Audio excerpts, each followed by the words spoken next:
Myself away, and today what we are going to do, we are going to address NET JRF examination. मैंने आपको इससे पहले video में पढ़ाया है paper one. As you know that NET JRF examination is actually divided into two papers, the paper one and the paper two. What is paper one? Paper one हमने जिसके बारे में पहले बात करी है, द जनरल पेपर. एक ऐसा जनरल पेपर आता है जो सब सब्जेक्ट्स के लिए पेपर होता है.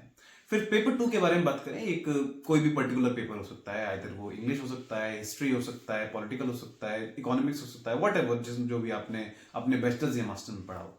सो my particular paper is the paper to which I am talking about is English literature. और आज हम इंग्लिश लिटरेचर को ही पढ़ने वाले हैं. तो अगर आप इंग्लिश लिटरेचर के पेपर को एनालाइज करेंगे रिसेंट ईयर्स में, फर्स्ट थिंग पहली तो यह है कि इंग्लिश लिटरेचर जैसा सब्जेक्ट है बहुत वास्ट सिलेबस है नेट के पास उसका. तो हमें ये समझना पड़ेगा कौन कौन से एरा और कौन कौन सी एजेस बहुत ज्यादा इंपॉर्टेंट है. अगर आप ब्रिटिश लिटरेचर को उठा के देखोगे तो उसमें आप देखोगे कि एनलाइटनमेंट एरा से लेके आप पोस्ट मॉडर्न तक एरा तक जाएंगे, तो which are the most important portions of British literature.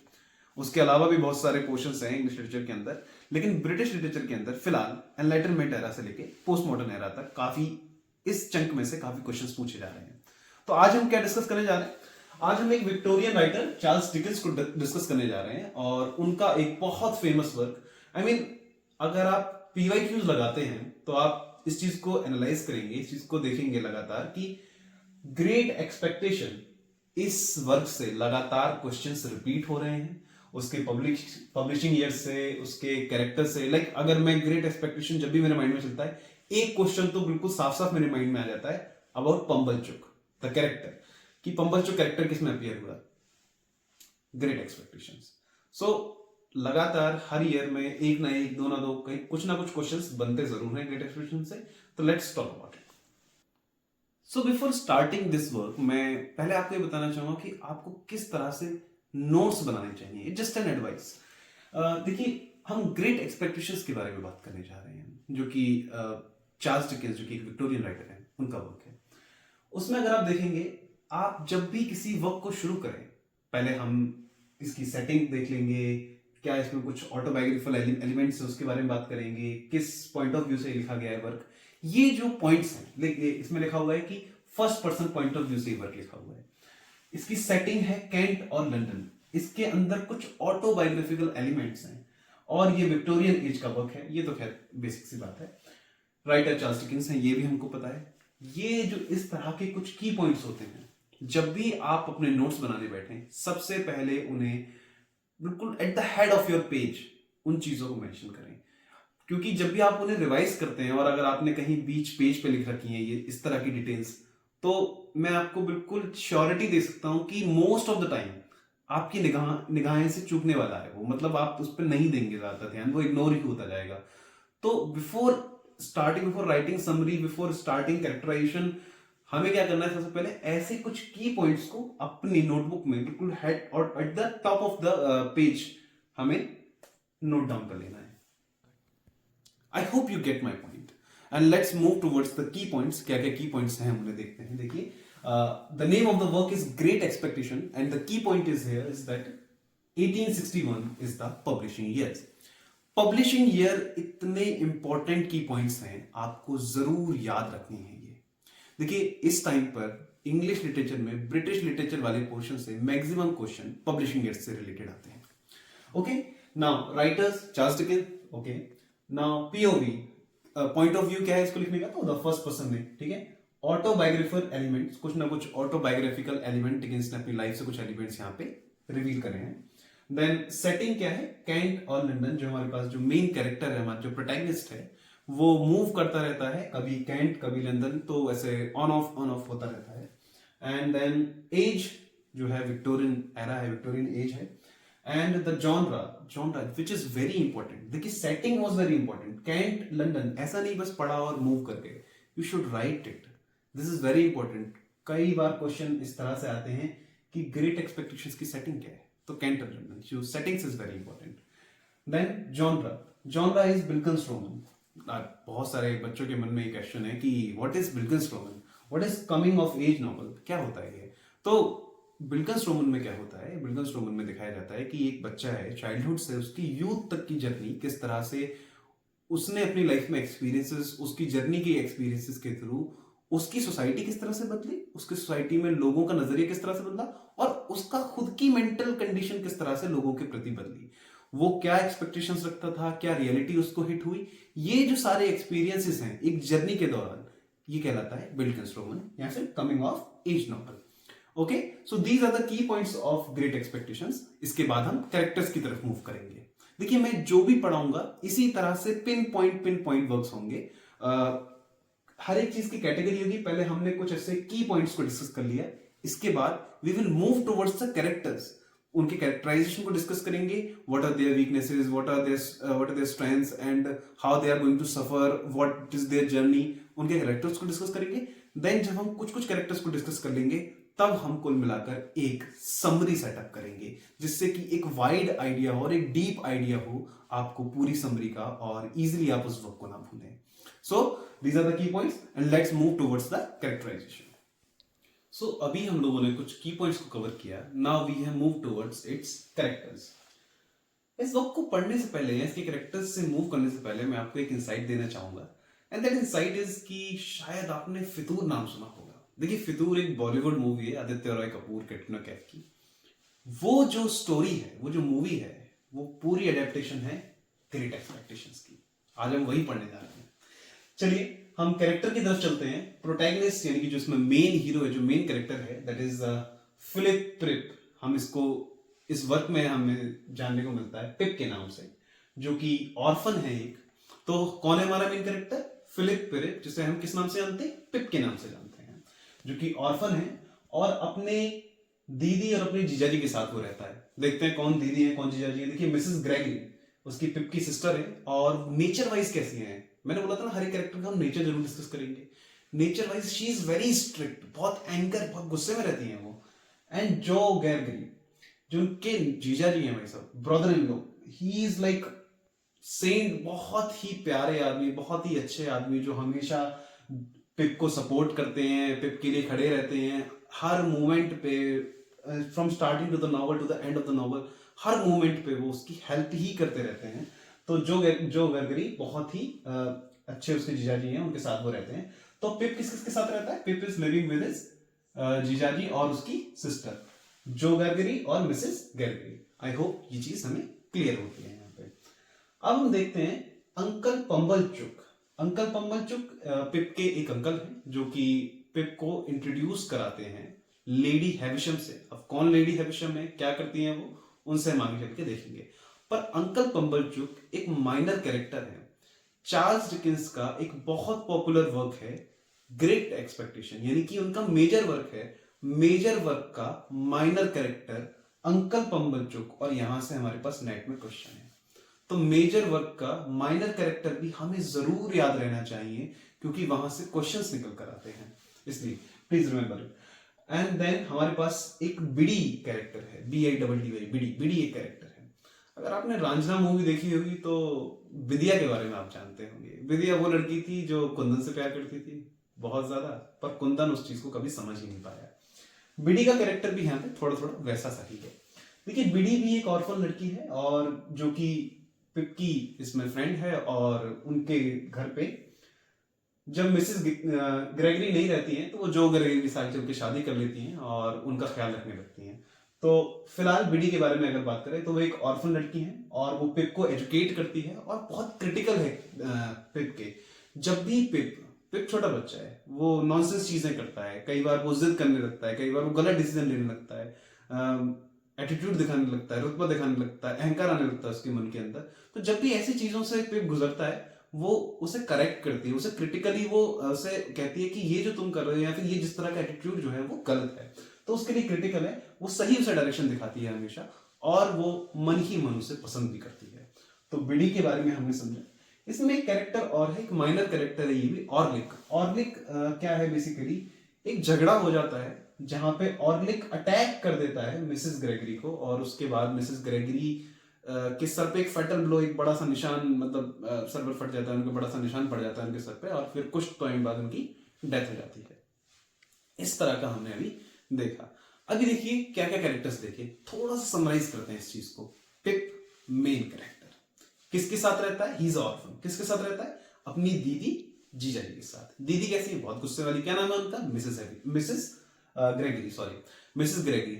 And जीजा जी का नाम क्या है? What is brothers in law का नाम क्या है? जो ग्रेगरी। ठीक है, जो ग्रेगरी बहुत ही अच्छे नेचर के हैं। देन बीडी के बारे में बात करें, उसकी फ्रेंड है, ऑर्फन गर्ल है, उसे एजुकेट करती है, क्रिटिकल है उसके लिए, बिल्कुल ठीक बात है।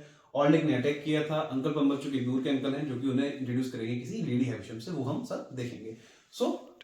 सो अब हम कुछ और कैरेक्टर्स के बारे में बात करते हैं।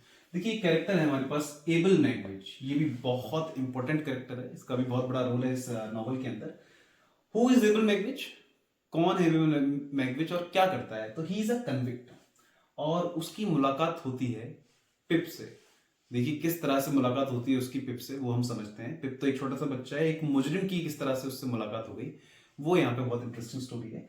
देखिए किस तरह से क्या होता है कि पिप ऑर्फन है, ये तो हम लोगों ने बात कर ली। तो वो अपने मदर फादर के ग्रेवयार्ड पे गया हुआ होता है। वहीं पे एक मुजरिम आके उस बच्चे से कहता है जाओ मेरे लिए खाना लेकर आओ, अदरवाइज मेरे जो दूसरा आदमी है वो तुम्हें मार डालेगा। पिप बहुत इनोसेंट है और बहुत ही ऑनेस्ट है, वो एकदम डर जाता है। तो वो क्या करता है, वो जाता है घर पे और कैसी करके बच बचा के अपनी दीदी से, क्योंकि उसकी दीदी बहुत गुस्से वाली है, कैसी बच बचा के कुछ ना कुछ करके खाना ले आता है, मतलब ब्रेड एंड बटर ले आता है उसके लिए। और वो एबल मैगविच को वो ब्रेड एंड बटर लाके दे देता है। तो उसकी वजह से उस दिन, और ब्रेंडी भी ले आता है अपने घर से ब्रेंडी पीने के लिए, क्योंकि सर्दियां पड़ रही होती हैं और एबल मैगविच बेचारा सर्दी से बिल्कुल, सर्दियों का टाइम था ना, बिल्कुल सर्दी से जूझ रहा होता है। तो एबल मैगविच की ये इस तरह से जान बचा देता है। तो ये इनका जो है इस तरह से इन दोनों की मुलाकात हो जाती है। एबल मैगविच उस दिन बहुत परेशान होता है, वो उससे कहता है कि जा तुम खाना लेकर, उसे डराता है, वो खाना लेकर आता है और ब्रेंडी लेकर आता है, और उसके खाना और ब्रेंडी की वजह से एबल मैगविच की उस दिन जान बच जाती है। फिर हम आगे बढ़ते हैं और आगे एबल मैगविच के कैरेक्टर को हम और अच्छे से जानेंगे। फिलहाल के लिए इतना ही काफी है। सेटिस हाउस, थोड़ा आगे बढ़ते हैं और देखते हैं सेटिस हाउस क्या है और उसकी कौन मालकिन है, क्या होता है। देखिए सेटिस हाउस एक घर है, वहां पे इसकी जो मालकिन है वो है मिस हैविशम। कितना प्यारा नाम है, Miss Havisham. Abandon her wedding. देखिए इनके बारे में कुछ कुछ चीजें मैं आपको बताऊं। मिस हैविशम, देखिए ये जो नॉवल है, अगर आप इस नॉवल को पढ़ेंगे तो आप खुद बैठकर जज करिएगा कि इसके अंदर एक्चुअल विलन कौन है। मैं बता दे रहा हूं फिलहाल से मिस हैविशम है, या एक और कैरेक्टर बाद में रिवील किया जाएगा जो मैं अभी नहीं डिस्कस करूंगा आपके साथ, वो है। Let's see. देखिए मिस हैविशम की क्या क्या क्वालिटीज हैं। क्या हुआ है कि उनका दिल तोड़ दिया गया है। उनसे किसी ने वेडिंग का प्रॉमिस किया था, वो पूरा वेडिंग का टायर पहने हुए बैठी हुई थी, बिल्कुल मंडप वगैरह सब सजा हुआ था, और उस टाइम पे वेडिंग उनकी तोड़ दी गई। मतलब जो दूल्हा था वो आया ही नहीं, उन्हें वहीं पे अबंडन कर गया। तो ये बिल्कुल घायल शेरनी की तरह बैठी हुई हैं, बिल्कुल इस मूड में है, और इसी मूड के साथ वो ग्रो कर रही है अपनी लाइफ में कि मैं बदला लूंगी, और सारे आदमी जो हैं वो बिल्कुल नापसंद करते हैं वो सब आदमियों को। तो कुछ कुछ चीजें उन्होंने वैसी रखी हैं। देखिए क्या क्यों बोल रहा हूं मैं उन्हें घायल शेरनी। देखिए preserve her house as a wedding venue. उनका घर उनकी शादी के लिए सजा हुआ था, तब से लेके आज तक टेंट ही नहीं उतरा उस घर से। जैसा वेडिंग वेन्यू सेटअप किया था उस घर का, वैसा ही वेडिंग वेन्यू आज भी continue. Wear her wedding gown wherever she goes. अपना वेडिंग गाउन ही पहनती हैं, कोई ओकेशन, इंपॉर्टेंट ओकेशन हो, कहीं उन्हें जाना हो तो अपना वेडिंग गाउन ही पहनती हैं वो हमेशा। एंड रेजेस एस्टेला, एक लड़की है इसके अंदर एस्टेला करके, उसको ऐसे रेज किया है, इतना एरोगेंट बनाया है उस लड़की को, इतना एरोगेंट बनाया है कि वो लोगों के दिल तोड़ देती है। इतनी बदतमीज, इतनी एरोगेंट बनाया है उसे कि वो लोगों के दिल तोड़ देती है। तो ये तीन क्वालिटीज, ये की पॉइंट्स हैं। अगर आपसे लेडी हैविशम, ऐसे चीजों से क्वेश्चंस आते हैं, लेडी हैविशम के तीन पॉइंट्स जो वो लगातार कंटिन्यू करती जा रही है अपनी लाइफ में। स्टेला को बहुत ही एरोगेंट बना दिया उन्होंने, अपना वेन्यू, वेडिंग वेन्यू बना के रखा हुआ उन्होंने अपना घर अभी तक, और वो जब भी पहनती है अपना वेडिंग अटायर, वेडिंग ड्रेस पहन के घूमती है जहां भी जाती है। तो ये कुछ की पॉइंट्स हैं, ये उनकी पर्सनैलिटी का पॉइंट हमने यहाँ पे डिस्कस किया है। तो प्लीज जब भी आप ये नोट्स बनाए इस तरह से, तो जरूर हाईलाइट करें इस तरह के पॉइंट्स को। तो अब हम कुछ और कैरेक्टर्स के बारे में बात करते हैं। स्टेला हैविशम। स्टेला हैविशम इस वर्क की one of the most important character है। देखिए अडॉप्टेड ब्यूटीफुल डॉटर किसके थ्रू अडॉप्ट करी गई है? किसके थ्रू अडॉप्ट की गई है? ये अडॉप्ट करी गई लेडी हैविशम के थ्रू। मैंने बताया था ना, लेडी हैविशम एक लड़की है, एस्टेला नाम की लड़की है, उसे बहुत एरोगेंट बना रही है वो। कौन है वो? यही है एस्टेला हैविशम। उनसे उस लड़की को उन्होंने अडॉप्ट किया, यानी लेडी हैविशम की वो खुद की बेटी नहीं है, उन्होंने एस्टेला को कहीं से अडॉप्ट किया है। और यही जो एस्टेला है वो आगे चलकर लव इंटरेस्ट बन जाएगी पिप का। पिप उसे बहुत प्यार करेगा और देखते हैं फिर पिप के साथ क्या होता है। हर्बर्ट पॉकेट करके हम देखते हैं। देखिए जो मैंने बताया था कि सेटिंग के टाइम पे हम लोगों ने देखा था कि पिप का ऑन ऑफ हो रहा था, कभी वो कैंट में, कभी लंदन, कभी कैंट, कभी लंदन। तो वही वहां पे लंदन में हर्बर्ट पॉकेट करके एक आदमी है जो कि पिप का बेस्ट फ्रेंड बन जाएगा लंदन में। ठीक है, फिर उसके बाद जैगर करके इसमें एक और इम्पोर्टेंट कैरेक्टर है जैगर, जो हालांकि ये कैरेक्टर इतना फेमस नहीं है लेकिन फिर भी बहुत इंपॉर्टेंस है इसकी कैरेक्टर की। लॉयर ऑफ मैगविच, ये क्या है, लॉयर है। मैगविच जो एबल मैगविच जो कन्विक्ट था, जो मुजरिम था, उसका भी यही लॉयर है और लेडी हेविशम का भी यही लॉयर है। यानी लेडी हेविशम मैगविच दोनों का एक ही लॉयर है, that is Jaeger. I hope सारे कैरेक्टर्स यहां तक आपको क्लियर हैं। इसके बाद एक दो कैरेक्टर और ऊपर नीचे हो सकते हैं जो कि स्टोरी को रिवील करते करते हम आगे डिस्कस करेंगे। अभी जितने भी इंपॉर्टेंट कैरेक्टर्स थे वो हमने सारे डिस्कस कर दिए फिलहाल के लिए। Okay, I think it's clear. As I told कि मैं हर एक चीज को कैटेगराइज करते हुए मूव करूंगा। मैंने पहले की पॉइंट्स को डिस्कस किया, फिर उसके बाद कैरेक्टर्स को डिस्कस किया, और अब हम कोशिश करेंगे उन कैरेक्टर्स को कनेक्ट करते हुए समरी समझने की। ओके, तो हम लेट्स डिस्कस इट समरी। देखिए वापस से हम उस दिन जाते हैं जब छोटे से पिप ने एबल मैगविच जो मुजरिम है उसकी मदद करी। कैसे मदद करी थी आपको ध्यान होगा, उसने उसके लिए ब्रेंडी और ब्रेड एंड बटर ला के दिया था। ये पिप ने उसके ऊपर एक एहसान किया था उसकी जान बचाकर। अब हम कहानी में थोड़ा आगे बढ़ जाते हैं। तो उसके बाद एबल मैगविच का क्या हुआ कुछ को पता नहीं चला, सब अपनी अपनी लाइफ में बिजी हो गए। ये थोड़ा सा बड़ा हुआ, तभी अंकल पंबल चुक आते हैं। किसके घर पे? पिप के घर पे आते हैं और वो कहते हैं कि मेरी एक लेडी हैविशम है, बहुत अमीर है, बहुत रईस है वो, उनको एक छोटा सा बच्चा चाहिए, उनकी एक बेटी है एस्टेला नाम की, उनको एक छोटा बच्चा चाहिए ताकि उसके साथ वो खेल सके। तो जैसे ही पिप की ये दीदी सुनती है ये बात, तो वो कहती है अरे वाह वाह वाह, हमें तो वो तुम्हें काम पे रख लेंगी तो हमारे पास तो पैसा आने लगेगा। तो कहती है चलो चलो। पिप वो अच्छे से पिप को तैयार करती है, जो भी उनके पास कपड़े होते हैं वो अच्छे से पिप को तैयार करती हैं और उसे वो वहां भेजती हैं। तो that's why I am saying कि अंकल पंबल चुक एक माइनर कैरेक्टर है। अंकल पंबल चुक बस इतना ही अपीयरेंस है, वो आते हैं, ये बताते हैं कि देखो मेरी एक बहुत ही अमीर मेरी मालकिन है, उनको एक छोटा बच्चा चाहिए। तो वो पिप को उससे इंट्रोड्यूस कराते हैं लेडी हेविशम से। वो देखते हैं तो वो कहती हैं, जब लेडी हेविशम के पास जब पिप को लेके जाते हैं, पहले तो लेडी हेविशम बहुत ही एकदम एरोगेंट, बहुत गुस्से में बैठी होती है। वो देखती है कि उसके कपड़ों को पूरा निहारती है वो, और वो देखती है कि अच्छा ये तो गरीब है। तो वो उसको किस निगाह से देखती है? एकदम नौकर की गिरी हुई निगाह से देखती है। वो ये नहीं देखती है कि ये बच्चा मेरी एस्टेला के साथ खेलेगा, वो देखती है कि ये मेरी एस्टेला का केयर टेकर बन जाएगा। ओके, तो ये हमने देखा, पहली मीटिंग इस तरह से हुई। और पिप बहुत ही ऑनेस्ट है, बहुत ही मासूम दिल का है। तो एस्टेला जो है बहुत एरोगेंट है। तो एस्टेला जो है पिप को परेशान करती रहती है। पिप बेचारा परेशान भी होता रहता है और उसे बहुत ही इंसल्ट फील होती है। पहली बार वो देख रहा है इतना बड़ा घर, लोगों के इतने अच्छे कपड़े, वो खुद के कपड़ों को देख के भी शर्मा जाता है। वहीं पे उसकी कजिन्स भी आए हुए हैं एस्टेला के। तो एक कजिन का नाम है हर्बर्ट, जो आगे चल के उसका दोस्त बनेगा। फिलहाल उसकी लड़ाई हो जाती है छोटे बच्चे पे। फिर वहां से वो लौट कर आता है, वो उसकी दीदी आके पूछती है कि अच्छा तुम्हारा दिन कैसा रहा? तो वो बताता है कि नहीं मेरा दिन तो अच्छा रहा, ऐसा रहा। क्योंकि वो उसे डरता है, उसे लगेगा अगर मैं झूठ बोलूंगा तो वो कहेगी जरूर तुम्हारी कोई गलती होगी, तुमने कुछ गलत किया होगा इसलिए तुम्हारा दिन खराब गया है, या फिर ऐसा तुम्हारे साथ हुआ है।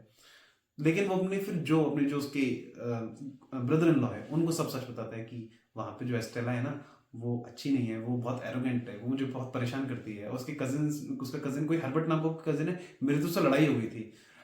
तो इस तरह से वो पूरी कहानी सुनाता है। फिर ऐसे ही लाइफ चलती रहती है। वो दो चार बार और उनके पास जाता है।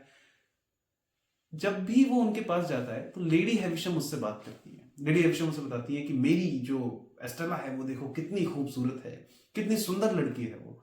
और जरूर वो इस बात को कैसे न कैसे करके घुमा घुमा के पिप के कानों में डालती रहती है कि लेडी एस्टेला कहती रहती हैं, ओ सॉरी, लेडी हैविशम कहती रहती है एस्टेला कितनी सुंदर है। जब भी लेडी हैविशम एस्टेला का जिक्र करती है तो पिप किसका जिक्र करता है? पिप के पास कौन है? पिप अपने जीजा का जिक्र करता है, जो का, कि जो मेरे जीजा है वो बहुत अच्छे आदमी हैं, वो मेरा बहुत अच्छे से ख्याल रखते हैं, वो मेरे साथ खेलते हैं, वो मेरे साथ ये करते हैं वो करते हैं। तो जो लेडी हैविशम है वो कहती है कि अच्छा एक काम करना, एक दिन अपने जीजा को यहाँ पे लेकर आना, मुझसे मिलवाना उन्हें। तो वो कहता है ठीक है। इसके पीछे भी लेडी हेविशम की चाल है। देखिए वो घर पे आकर बताता है कि चलो चलो जीजा जी, आपको तो मेरी जो मालकिन है, मतलब जो एस्टेला की मम्मा है, वो बुला रही हैं और देखता हूँ वहां पे जाके, देखिए कितना अच्छा घर है। तो वो जब जाता है, उसका ब्रदर इन लॉ जब जाता है, तो he is a black Smith, वो लोहार है, वो बहुत गरीब है। तो वो जब जाके देखता है इतना बड़ा घर, वो ही get nervous, he is not able to talk. वहां पे वो घबरा जाता है, वो क्या बात करे वहां पे, बहुत घबरा जाता है। वो बात भी करता है, अटक अटक के बात करता है। तो तब पिप को ये रियलाइज होता है कि मेरे जीजा की वजह से आज मुझे नीचा देखना पड़ा, मुझे बहुत इंसल्टिव फील हुआ, क्योंकि एक तो वो पढ़े लिखे नहीं है, उनके कपड़े अच्छे नहीं है, even he is not able to talk to people, वो तो लोगों से बात तक नहीं कर पाते। तो कल तक जो पिप इस वाहवाही में रहता था कि वाह मेरे जीजा कितने अच्छे हैं, ये वो, लेडी हैविशम ने इस तरह से प्लॉट ट्विस्ट किया कि उसे क्या रियलाइज होने लगा कि मेरे जीजा में ही बहुत सारी गलतियां हैं, और हम लोग गरीब हैं, हम लोग अनपढ़ हैं, हम लोगों के कपड़े अच्छे नहीं हैं। वो इस तरह से खुद को कंपेयर करने लगा। ओके। और इस इवेंट के बाद लेडी हैविशम उसे बुलाती हैं एक बार फिर से, पिप को, और वो कहती हैं कि अब एस्टेला यहां से जा चुकी है।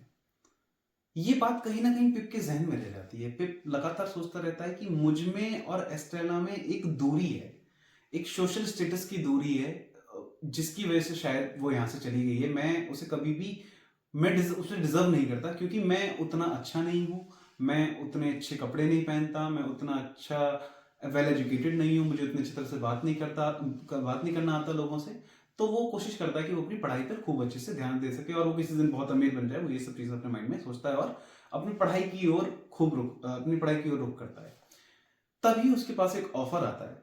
जैगर, ये जो लॉयर है जैगर, ये एक ऑफर लेकर आता है कि हम पिप को लंदन भेज सकते हैं पढ़ाई करने के लिए, लेकिन बात यह है कि पिप कभी अपना नाम नहीं चेंज करेगा और ये कभी नहीं पूछेगा कि उसका सीक्रेट बेनिफैक्टर कौन है, कौन उसको फंड कर रहा है, कौन उसको पैसे दे रहा है ताकि वो लंदन में जाकर पढ़ाई कर सके। भाई पिप के तो मजे आ गए। पिप हमेशा से ही चाहता था कि मैं अच्छे से अच्छी एजुकेशन मिल जाए, मैं कैसे करके बड़ा रईस आदमी बन जाऊं, कुछ मेरी लाइफ में बढ़िया सा हो जाए। तो वो उसके साथ हो रहा है। अब वो कैंट से, गांव से वो पहुंच रहा है लंदन, और लंदन में जाके वो देखता है और वहां पे उसका दोस्त बनता है हर्बर्ट। देखिए जिस तरह से वो वहां पे लंदन में कॉलेजेस में रहता है, अपने दोस्तों के साथ रहता है, उसके दोस्त बहुत अमीर अमीर होते हैं, बिगड़े हुए दोस्त होते हैं, उनके साथ खर्चे करना शुरू करता है। हर्बर्ट के साथ रहता है वो सारा सारा दिन। हर्बर्ट से कहता है तुम क्या करो, मुझे लंदन के जो फैशन है वो सिखाओ, लंदन में किस तरह से लोग बात करते हैं, कैसे जेंटलमैन बिहेव करते हैं, वो सारी चीज़ें मुझे सिखाओ। मैं लंदन की आबो हवा में एकदम रंग जाना चाहता हूँ, मैं बिल्कुल लेफ्ट आउट फील नहीं करना चाहता यहाँ से। तो इन सबको जब वो चीज़ें एंजॉय करता है, जब वो और एक क्लब की वो मेंबरशिप ले लेते हैं वो लोग, धीरे धीरे धीरे धीरे करके भाई साहब पिप पर इतना सारा कर्जा हो जाता है। और पिप और हर्बर्ट जो है वो लगातार इस बात को अपने माइंड में इग्नोर करते रहते हैं। वो कैलकुलेट करते हैं, हाँ ये जो है कर्जा एक दिन हम हटा देंगे, चुका देंगे, अभी तो कुछ नहीं हुआ है, इट्स फाइन, ऐसी कोई बात नहीं है। इसी बीच में कौन आता है मिलने? जो मिलने आता है उससे। कौन मिलने आता है? जो कौन था? जो थे उनके ब्रदर इन लॉ। और वो आके बताते हैं उनसे कि जो एस्टेला थी वो लौट आई है। कहाँ लौट आई है? लेडी हैविशम के पास लौट आई है। वो कहीं बाहर पढ़ाई करने गई हुई थी, फिलहाल वो लेडी हैविशम के पास लौट आई है। लेकिन अब जो हमारा पिप है, जब वो अपने ब्रदर इन लॉ से मिलता है लंदन में, तो वो वैसे बिहेव नहीं करता जैसे छोटा पिप बिहेव किया करता था, बहुत खुश, बहुत प्यार से। नाउ ही इज बिहेविंग कि यार ये कहाँ से गरीब आ गया, इसकी वजह से मेरे दोस्तों में इंसल्ट हो जाएगी, मुझे तो ये इंसान नहीं चाहिए। और वो बहुत ही एक एरोगेंस के साथ उससे बात करता है।